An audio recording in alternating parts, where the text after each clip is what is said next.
एक गरीब आदमी था। एक दिन वह राजा के पास गया और बोला, महाराज, मैं आपसे कर्ज मांगने आया हूँ। कृपा कर आप मुझे 5,000 रुपये दे दें। मैं 5 वर्ष के अंदर आपके रुपये वापस कर दूंगा। राजा ने उसकी बात पर विश्वास कर उसे 5,000 रुपये दे दिए। 5 वर्ष बीत जाने के बाद भी जब उस व्यक्ति ने राजा के 5,000 रुपये नहीं लौटाए, तब राजा को मजबूरन उसके घर जाना पड़ा। लेकिन वहाँ वह व्यक्ति नहीं मिला। जब भी राजा वहाँ जाता, बहाना कर उसे वापस भेज दिया जाता। एक दिन राजा उस व्यक्ति के घर गया। वहाँ पर और कोई तो नहीं था। एक छोटी लड़की बैठी हुई थी।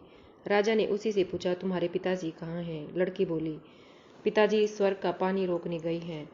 राजा ने फिर पूछा, तुम्हारा भाई कहाँ है? लड़की बोली, बिना झगड़ा के झगड़ा करने गई हैं। राजा की समझ में एक भी बात नहीं आ रही थी, इसलिए वह फिर पूछता है, तुम्हारी माँ कहाँ है? लड़की बोली, माँ 1 से 2 करने गई है। राजा उसके इन उल जुलूल जवाब से खिंच गया। वह गुस्से में पूछता है, और तुम यहाँ बैठी क्या कर रही हो? लड़की हंसकर बोली, मैं घर बैठी संसार देख रही हूँ। राजा समझ गया कि लड़की उसकी किसी भी बात का सीधा जवाब नहीं देगी, इसलिए अब इससे इन बातों का मतलब जानने के लिए प्यार से बतलाना पड़ेगा। राजा ने चेहरे पर प्यार से मुस्कान लाकर पूछा, बेटी, तुमने जो अभी अभी मेरे सवालों के जवाब दिए, उनका मतलब क्या है? मैं तुम्हारी एक भी बात का मतलब नहीं समझ सका। तुम मुझे सीधे सीधे उनका मतलब समझाओ। लड़की ने भी मुस्कुरा कर पूछा, अगर मैं सभी बातों का मतलब समझा दूं, तो क्या आप मुझे क्या देंगे? राजा के मन में सारी बातों को जानने की तीव्र इच्छा थी। वह बोला, जो मांगोगी वही दूंगा। वह लड़की बोली, आप मेरे पिताजी का सारा कर्ज माफ कर देंगे तो मैं आपकी सारी बातों का अर्थ बता दूंगी। राजा ने कहा, ठीक है, मैं तुम्हारे पिताजी का सारा कर्ज माफ कर दूंगा। अब तो सारी बातों का अर्थ समझा दो। लड़की बोली, महाराज, आज मैं आपको सारी बातों का अर्थ नहीं समझा सकती। कृपया अगर आप कल आईं, कल मैं आपको जरूर बता दूंगी। राजा अगले दिन फिर उस व्यक्ति के घर गया। आज वहाँ सभी लोग मौजूद थे। वह आदमी, उसकी पत्नी, बेटा और उसकी बेटी भी। राजा को देखते ही लड़की ने पूछा, महाराज, आपको अपना वचन याद है ना? राजा बोला, हाँ, मुझे याद है। तुम अगर सारी बातों का अर्थ बता दो तो मैं तुम्हारे पिताजी का सारा कर्ज माफ कर दूंगा। लड़की बोली, सबसे पहले मैंने यह कहा था कि पिताजी स्वर्ग का पानी रोकने गए हैं।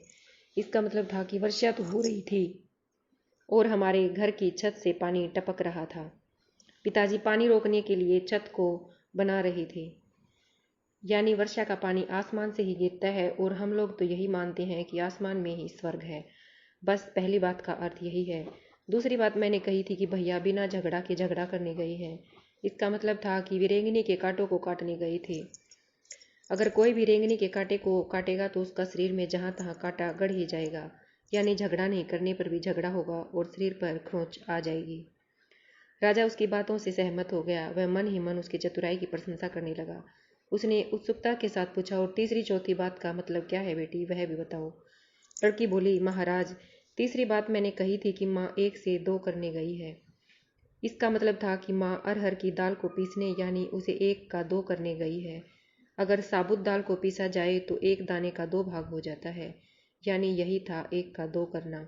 रही चौथी बात, तो उसमें मैं भात बना रही थी और उसमें से 1 चावल निकाल कर देख रही थी कि भात पूरी तरह पका है कि नहीं।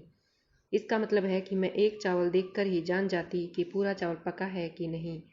अर्थात चावल के संसार को मैं घर बैठी देख रही थी। यह कहकर लड़की चुप हो गई। राजा सारी बातों का अर्थ जान चुका था। उसे लड़की की बुद्धिमानी भरी बातों ने आश्चर्य में डाल दिया था। फिर राजा ने पूछा, बेटी, तुम तो बहुत चतुर हो, पर एक बात समझ में नहीं आई कि यह सारी बातें तो तुम मुझे कल भी बता सकती थी, फिर तुमने मुझे आज क्यों बुलाया? लड़की हंसकर बोली, मैं तो बता ही चुकी हूँ कि कल जब आप आए थे तो मैं भात बना रही थी।